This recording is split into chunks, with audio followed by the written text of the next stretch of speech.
Associate sponsor UltraTech cement. हिंदवी स्वराज्याचे सरसंस्थापक छत्रपती शिवरायांना मानाचा मुजरा करतो। भारतीय राज्यघटनेचे शिल्पकार भारतरत्न डॉक्टर बाबासाहेब आंबेडकर यांना मानवंदना अर्पित करतो। आजच्या आपल्या सभेमध्ये मंचावर उपस्थित असलेले या भागाचे रहिवासी आणि शिर्डीचे खासदार आणि पुन्हा जे शिर्डीचे खासदार म्हणून निवडून येणार आहेत असे सदाभाऊ लोखंडेजी, आपले लोकप्रिय आणि कार्यसम्राट आमदार मंगेश कुडाळकरजी, पराग अळवणीजी, सुषम सावंतजी, हर्षद अमीरजी, राजा चौगुलेजी, विवेक पवारजी, नरेश किणीजी, संजय जाधवजी, अमित शेलारजी, राजेश फुलवारियाजी, चंदन पाटेकरजी, भावनाताई पाटील, अमित मोरे, शालिनीताई सुर्वे, विनोद कांबळे, मंचावर उपस्थित सर्व मान्यवर, कोणाचं नाव सुटलं असेल तर नाव लिहिणाऱ्याची चूक आहे, माझी चूक नाही आहे, तरी देखील मी क्षमा मागतो। आणि या ठिकाणी विराट संख्येने उपस्थित असलेल्या सर्व माझ्या माता भगिनी आणि बंधूंनो, महाराष्ट्रामध्ये 4 चरणांच्या निवडणुका आता पूर्ण झालेल्या आहेत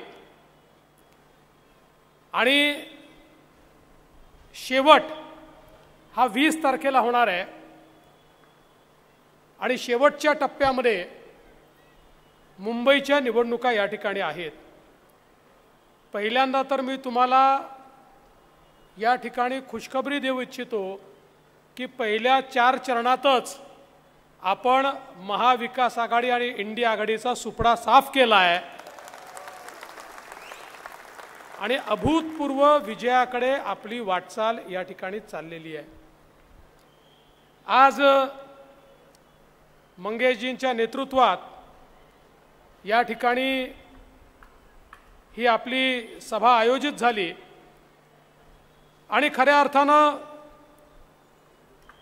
2014 नंतर देशासोबत मुंबईमध्ये झालेला बदल हा देखील आपण सर्वांनी बघितलेला आहे। 2014 नंतर आपल्याला या मुंबईमध्ये काम करण्याची संधी मिळाली आणि त्यातून अनेक बदल आपण या ठिकाणी केले। विशेषतः सगळा म्हाडाचा एरिया आहे, या म्हाडाच्या 56 वसाहतीमध्ये मंगेशजींनी आपल्याला सांगितलं, त्यांचाही पाठपुरावा होता, आपण सेवा शुल्क माफ केला। 380 कोटी रुपयाचा भुर्दंड जो नागरिकांवर होता तो भुर्दंड या ठिकाणी संपवण्याचं काम आपण केलं। FSIच्या धोरणामध्ये आपण बदल केला, शेअरिंग, प्रीमियर या सगळ्या गोष्टी ज्या नागरिकांच्या हिताच्या असतील अशा प्रकारचं परिवर्तन हे आपण त्या ठिकाणी केलं आणि त्यातून मोठ्या प्रमाणात या वसाहतींच्या पुनर्विकासामध्ये त्या ठिकाणी अतिशय सुलभता आपण आणली।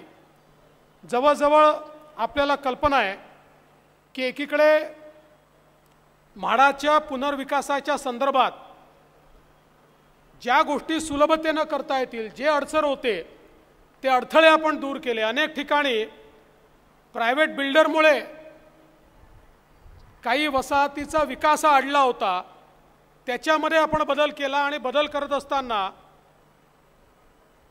प्रायव्हेट विकासकासोबत जिथे आवश्यक असेल तिथे म्हाडा विकासकाचं काम करेल आणि म्हाडाच त्या ठिकाणी पुनर्विकास करेल अशा प्रकारचा निर्णय देखील आपण घेतला। आणि यासोबत विक्री असेल, हस्तांतरण असेल, या संदर्भातले अनेक निर्णय हे मागच्या काळामध्ये आपण सगळ्यांनी घेतले। आणि कलेक्टर लँडचा विषय देखील मंगेशजींनी सांगितला की त्यांच्या सगळ्यांच्या पाठपुराव्यानंतर कलेक्टर लँड ही आपण फ्री होल्ड केली।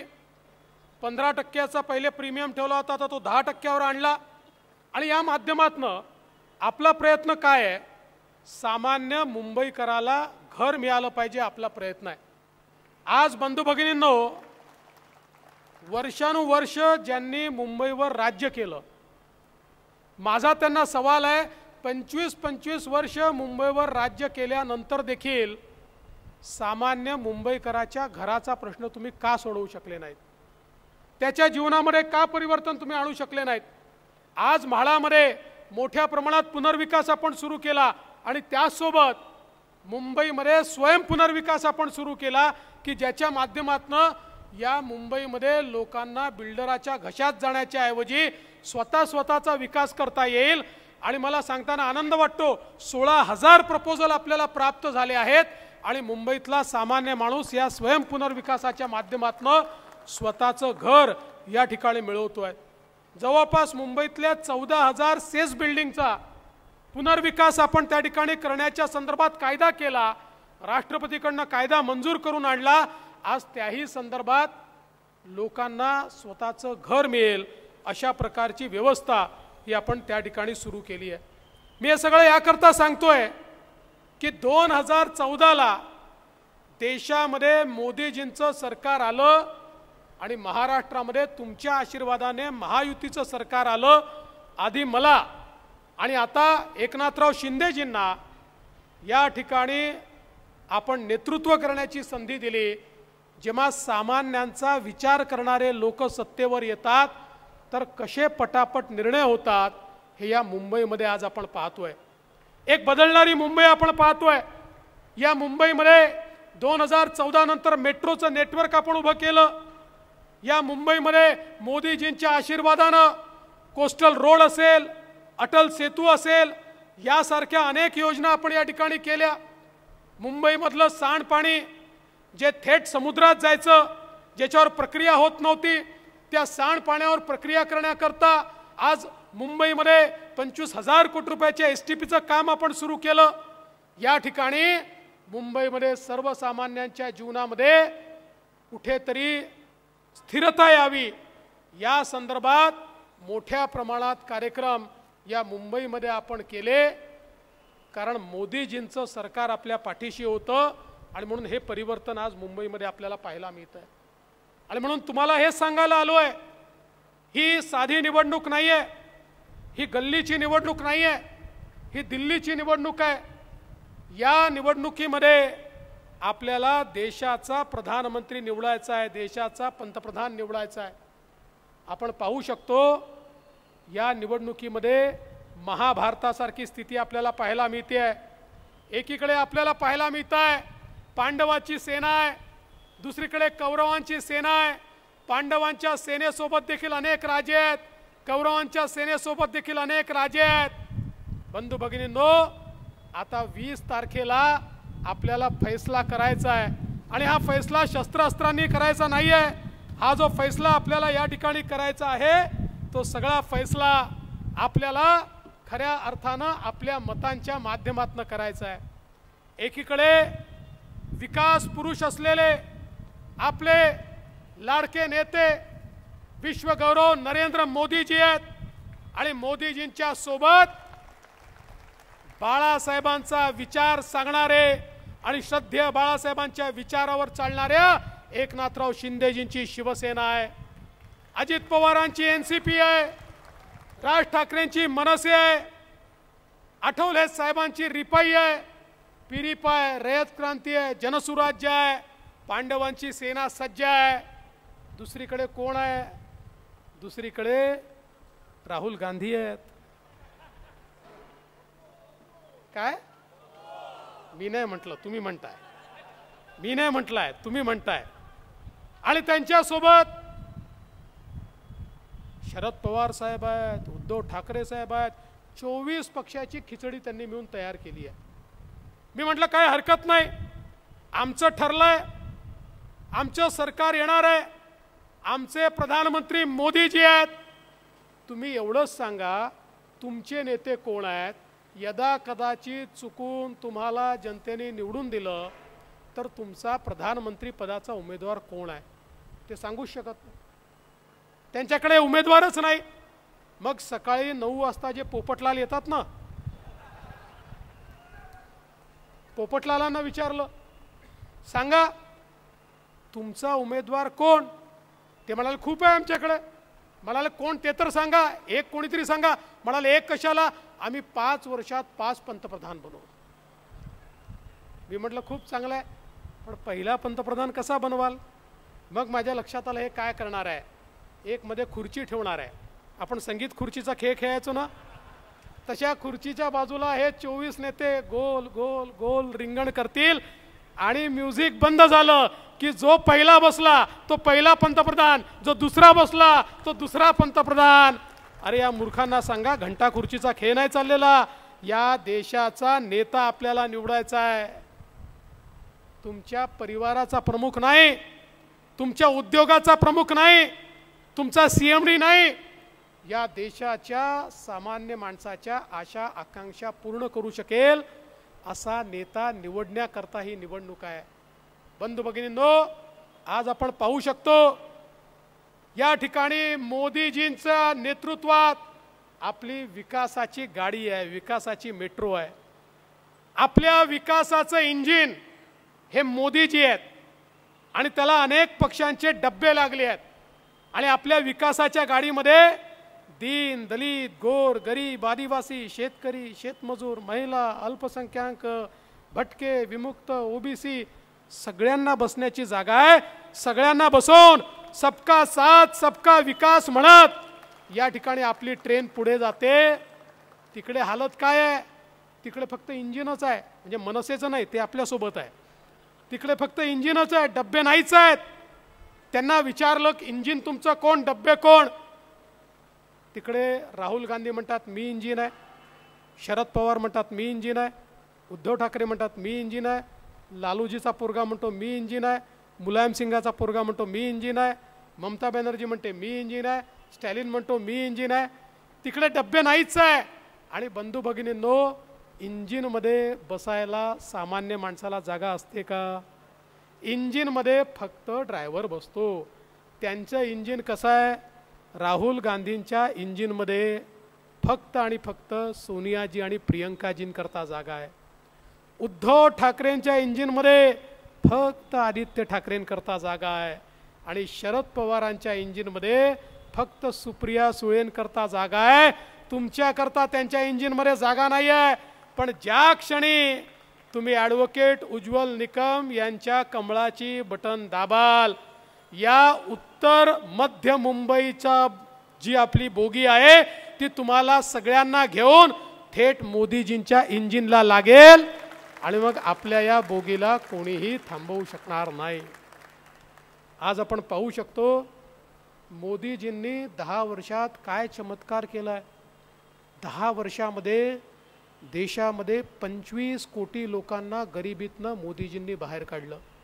10 वर्षात 20 कोटी जे झोपडीत राहायचे त्यांना पक्कं घर मिळालं. 50 कोटी ज्यांच्या घरी गॅस नव्हता त्यांना गॅस मिळाला. 55 कोटी ज्यांच्या घरी शौचालय नव्हतं त्यांच्या घरी शौचालय गेलं. 60 कोटी ज्यांच्या घरी नळ नव्हता त्यांच्या घरी नळ गेला, पिण्याचं पाणी थेट नळाने गेलं. 80 कोटी असे आहेत की ज्यांना रोज 2 वेळेचं राशन मोदीजी मोफत देत आहेत आणि पुढचे 5 वर्षही देणार आहेत. आणि त्यातले 7 कोटी लोक हे आपल्या महाराष्ट्रातले आहे.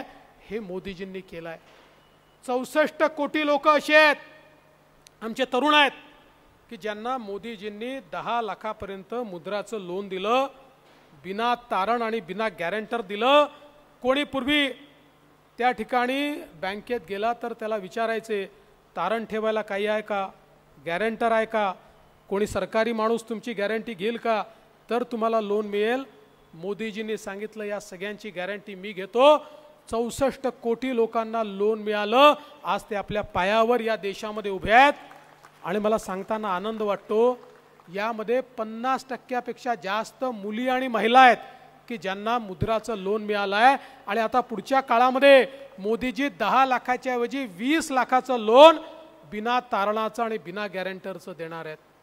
आज या देशामध्ये 80 लाख बचत गट मोदीजींनी तयार केले.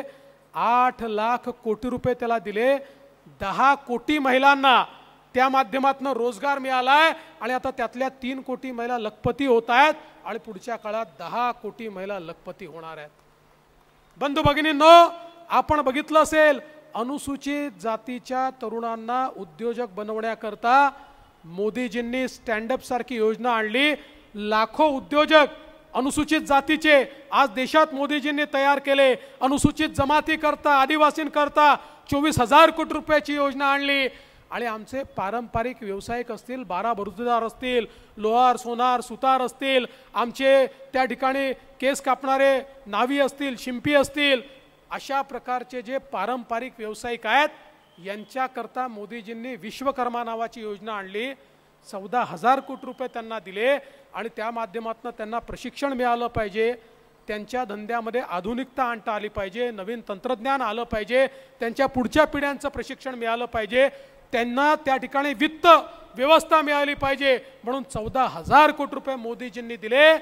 समाजातले आपले जे गरीब आहेत त्यांना 5 लाखापर्यंतचा इलाज मोफत दिला. आणि आता तर 70 वर्षावरचे जेवढे नागरिक आहेत त्यांना ज्या गोळ्या लागतील, कोणाला डायबिटीस आहे, कोणाला हायपरटेन्शन आहे, ज्या गोळ्या लागतील, जे इंजेक्शन लागतील, जो ऑपरेशन लागेल, चष्मा लागला, कानातलं यंत्र लागलं, कवळी लागली, कमोड लागला, स्टिक लागली, सगळ्या गोष्टी मोफत देण्याचा निर्णय मोदीजींनी केला. एकीकडे वयोश्री सारखी योजना आणून या गोष्टी मोफत दिल्या. समाजातल्या प्रत्येक घटकाला मोदीजींनी त्या ठिकाणी मोठ्या प्रमाणात फायदा दिला. आणि हे सगळं करत असताना पहिल्यांदा या देशातल्या पंतप्रधानांनी गावांसोबत शहरांचाही विचार केला. यापूर्वी केंद्रातलं सरकार शहरांचा विचार करायचं नाही, शहराला 1 पैशाचं अनुदान मिळायचं नाही. आज कोट्यावधी रुपये हे शहरांना मिळत आहेत. शहरांचं बदलतं स्वरूप आपले उमेदवार उज्ज्वल निकमजी या ठिकाणी आलेले आहेत. जोरदार टाळ्या वाजवून त्यांचं आपण स्वागत करूया. येऊ द्या चला चला समोर येऊ द्या त्यांना. या निकम साहेब समोर या.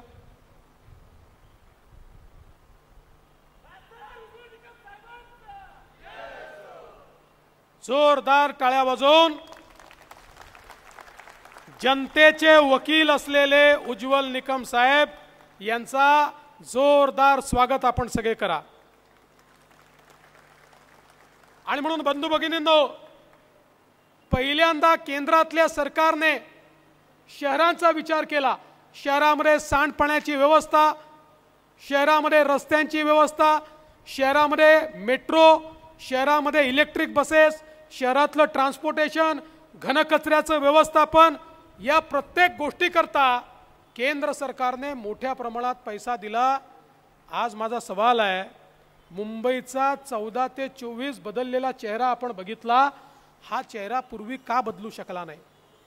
काही लोकांना मुंबईची महानगरपालिका म्हणजे सोन्याचं अंड देणारी कोंबडी वाटत होती आणि म्हणून त्यांनी कधीच मुंबईचा विचार केला नाही. दरवर्षी तेच रस्ते बनवायचे, त्याच्यावरच डांबर टाकायचं, अशा प्रकारे हजारो कोटी रुपये या ठिकाणी वाया गेले. पण मुंबई नेहमीच खड्डेयुक्त राहिली. या ठिकाणी पावसाळा आला की मुंबईच्या खड्ड्यांवर आमचे माध्यम त्या ठिकाणी फिल्म बनवतात. हे वर्षानुवर्ष आपण पाहिलं. पहिल्यांदा आमचे एकनाथराव शिंदेजी आल्यानंतर या ठिकाणी महानगरपालिकेला आम्ही निर्णय घ्यायला लावला आणि सांगितलं, आता डांबरी रस्ते बनणार नाही, सगळे कॉन्क्रीटचे रस्ते बनतील. 50 वर्ष पुन्हा रस्ते बनवायचे नाही, रस्त्यावर एक खड्डा आम्ही पडू देणार नाही. अशा प्रकारचे रस्ते आज या ठिकाणी आपण केले. मी तुम्हाला आठवण करून देतो, आठवा तो कोविडचा काळ. ज्या कोविडच्या काळामध्ये आपल्या नातेवाईकांना देखील कोणी जवळ करत नव्हतं. प्रत्येकाच्या नजरेसमोर अंधार होता. माझं काय होईल, माझ्या परिवाराचं काय होईल. आपल्या आजूबाजूला लोक किड्या मुंग्यासारखे मरत होते. जगातले लोक म्हणायचे, आता भारताला कोणीही वाचवू शकत नाही. या भारतामध्ये 50-60 कोटी लोक तरी या ठिकाणी मरणार, त्यांना कोणीच वाचवू शकत नाही. जगाच्या पाठीवर केवळ 4 देशांनी कोविडची लस तयार केली. बंधू भगिनींनो, ते देश वाट पाहत होते, भारत आमच्याकडे येईल आणि भीक मागेल, आम्हाला तुम्ही लस द्या. पण आपल्या पंतप्रधानांना माहिती होतं, त्या देशांकडे जाऊन लस मागितली तरी ते सांगणार आहेत, हो तुम्हाला देतो, आधी आमच्या लोकांना लस लावतो आणि मग तुम्हाला लस देतो. आपल्या लोकांना वाचवायचं होतं. पंतप्रधान महोदयांनी देशातले वैज्ञानिक एकत्रित केले, देशातले फार्मासिस्ट एकत्रित केले. त्यांना सांगितलं आपल्याच देशात लस बनवायची आहे. त्यांनी सांगितलं रॉ मटेरियल आपल्या देशात नाही आहे. मोदीजींनी जगामध्ये सगळीकडे आपले संबंध वापरले. ऑक्सिक्लोरोक्विन तिकडे दिलं, रॉ मटेरियल इकडे घेतलं आणि त्या माध्यमातनं आपल्याच देशामध्ये कोरोनाची लस तयार केली. जगामध्ये लस तयार करणारा 5वा देश हा आपला भारत देश होता. 140 कोटी लोकांना मोदीजींनी मोफत लस त्या ठिकाणी दिली. आपण सगळे जिवंत आहोत आणि हे 50-60 कोटी लोक या देशात मेले नाही, कारण ही लस आपल्यापर्यंत पोहोचली, 2 वेळा पोहोचली आणि मोफत पोहोचली. पण माझा सवाल आहे, एकीकडे मोदीजी आपल्याला जगवण्याकरता प्रयत्न करत होते, त्यावेळी या मुंबईमध्ये काय चाललं होतं? मुंबईतले महानगरपालिकेतले सत्ताधारी काय करत होते? या ठिकाणी प्रेताच्या टाळूवरचं लोणी खाणं कशाला म्हणतात ते आपल्याला मुंबईमध्ये पाहायला मिळालं. खिचडीचा घोटाळा, ऑक्सिजनचा घोटाळा, रेमडेसिवीरचा घोटाळा, अरे एवढं तर सोडाच, कफन घोटाळा, बॉडी बॅगचा घोटाळा देखील या ठिकाणी होताना आपण बघितला. आणि साधारणपणे एखादी बॉडी नेण्याकरता 1300 रुपयाची बॅग लागते, ती 6-6 हजार रुपयामध्ये खरेदी करून त्यातही काही लोक दलाली खात होते. अशा प्रकारचे दलालबाज, दगाबाज लोक हे त्या ठिकाणी आपल्याला मुंबईमध्ये पाहायला मिळाले. बंधू भगिनींनो, यांना जाब विचारण्याची वेळ हीच आहे. जेव्हा आपण मरत होतो त्यावेळी जे आपली खिचडी चोरून खातात त्यांना जाब विचारण्याची वेळ आज खऱ्या अर्थानं आली आहे. मी तुम्हाला विनंती करतो, तुम्ही आठवा तो काळ, ज्या काळामध्ये या मुंबईमध्ये रोज बॉम्बस्फोट व्हायचे. कधी मुंबईत व्हायचे, कधी पुण्यात व्हायचे, कधी हैदराबादला व्हायचे, कधी बंगलोरला व्हायचे. काय करायचं आमचं सरकार? मुंबईमध्ये बॉम्बस्फोट झाला, आमचे पंतप्रधानांनी पाकिस्तानचा निषेध केला. पुन्हा बॉम्बस्फोट झाला, पुन्हा निषेध केला. मग पुण्याला बॉम्बस्फोट झाला, मग तीव्र निषेध केला. मग कसाब आला, आमच्या इथे हल्ला केला, आमच्या लोकांना मारून टाकलं. आमचे पंतप्रधान अमेरिकेमध्ये गेले, अमेरिकेला म्हणाले बघा आमच्याकडे पुरावा आहे, पाकिस्तानी लोकांनी या ठिकाणी घुसून आमच्याकडे हल्ला केलाय, तुम्ही आता त्यांच्यावर कारवाई करा. म्हणजे एखाद्या शाळेमध्ये एखाद्या पोराने दुसऱ्या पोराला मारावं आणि त्यांनी शिक्षकाकडे जाऊन सांगावं बघा बघा तो मला मारतोय, तुम्ही आता त्याला रागवा. अशा प्रकारची अवस्था 140 कोटीच्या देशाच्या पंतप्रधानांची होती. बंधू भगिनींनो, या देशामध्ये मोदीजी प्रधानमंत्री झाले आणि मोदीजींनी या ठिकाणी एक वेगळा भारत तयार केला. आपल्या इथे पुन्हा त्यांना वाटलं आता आपण हल्ला करू शकतो. उरीमध्ये आणि पुलवामामध्ये त्यांनी हल्ला केला. हे नवीन सरकार होतं, हे मोदीजींचं सरकार होतं. मोदीजींनी अमेरिकेकडे, रशियाकडे विनवणी केली नाही, थेट पाकिस्तानमध्ये घुसून त्या ठिकाणी सर्जिकल स्ट्राईक आणि एअर स्ट्राईक केला, आतंकवाद्यांना मारून टाकलं. माझा सवाल आहे बंधू भगिनींनो, 2019 नंतर पाकिस्तानच्या बापाची तरी हिम्मत झाली का भारतामध्ये एक तरी बॉम्बस्फोट करायची? अरे पाकिस्तानला माहिती आहे आपला बाप आता नवी दिल्लीत बसलाय, आता या ठिकाणी अशा प्रकारे बॉम्बस्फोट करता येणार नाही. हा साधा भारत नाही आहे. पण मला आश्चर्य वाटतं, आज ज्यावेळी उज्ज्वल निकम यांच्यासारखा एक वकील, जो देशभक्त वकील आहे, उज्ज्वल निकम साधे वकील नाही आहेत. या देशामध्ये एखादाच वकील तुम्हाला असा मिळेल की ज्यांनी हा निर्धार केला की मी केवळ जनतेला न्याय देईल, मी अपराध्याकडनं उभा राहणार नाही. उज्ज्वल निकम कधीही अपराध्याकडनं उभे राहिले नाही, ते जनतेकडनं उभे राहिले आणि प्रत्येक ठिकाणी जे अपराधी होते त्या अपराध्यांना फाशीवर पोचवण्याचं काम करणारे हे उज्ज्वल निकम साहेब आहेत. आपल्याला कल्पना आहे, कसाबला फाशी देण्याकरता ज्या कसाबने या ठिकाणी याच भारतामध्ये आमच्या मुंबईकरांना मारून टाकलं, आमच्या मुंबईकरांना शहीद केलं. आमचे करकरेजी, कामटेजी, साळसकरजी, तुकाराम ओंबळेजी ज्यांनी आमच्याकरता बलिदान केलं, त्यांच्या बलिदानाला वाया जाऊ द्यायचा नाही आमचा निर्धार होता. आणि म्हणून उज्ज्वल निकम कोर्टात उभे राहिले आणि असे पुरावे त्या ठिकाणी मांडले. कोर्टाने मान्य केलं, होय कसाबने या ठिकाणी अशा प्रकारे ही कारवाई केली आहे आणि कसाबला फाशी दिली पाहिजे. कसाबला फाशीपर्यंत पोहोचवणारे उज्ज्वल निकम साहेब आहेत. पण बंधू भगिनींनो, आज अवस्था काय आहे?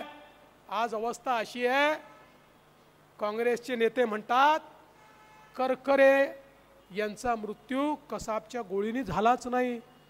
ते असं म्हणतात उज्ज्वल निकम साहेब कसाबला बदनाम करतात.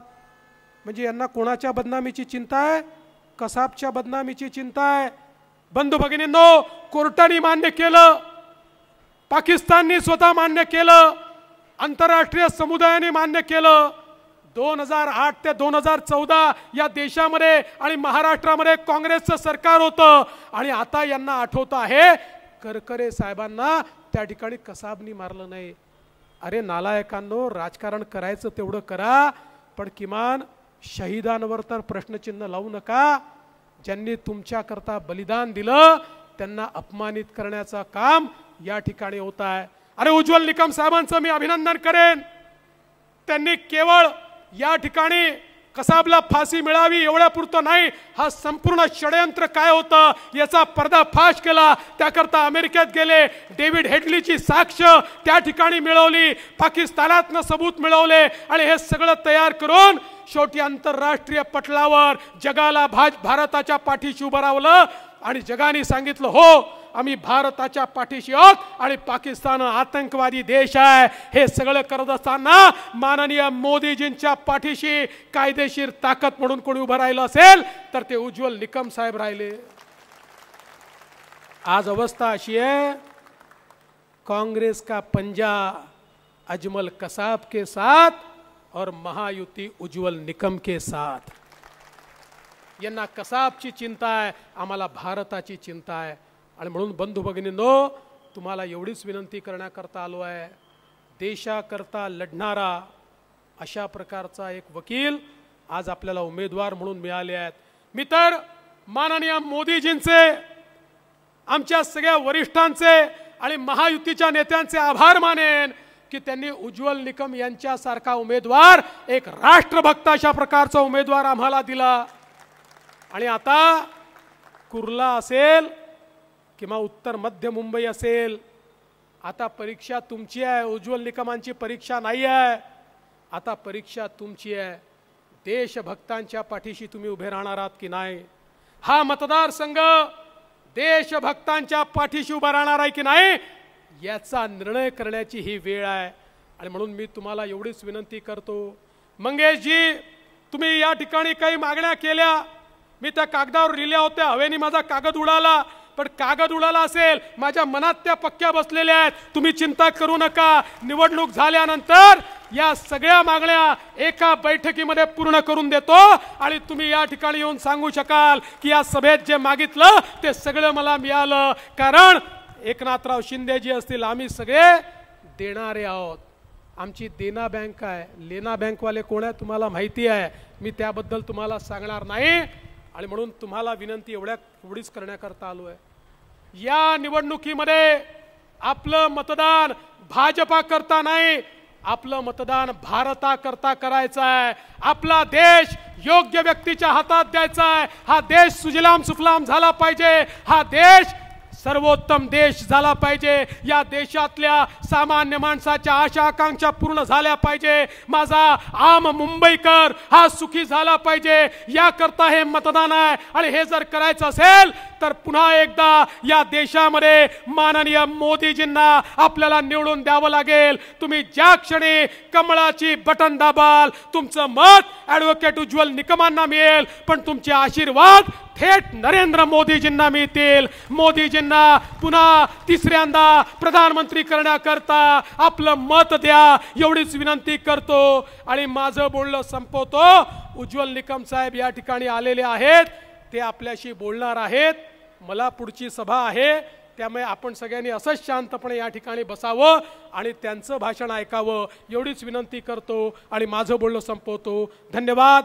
जय हिंद, जय Maharashtra. Associate sponsor UltraTech cement.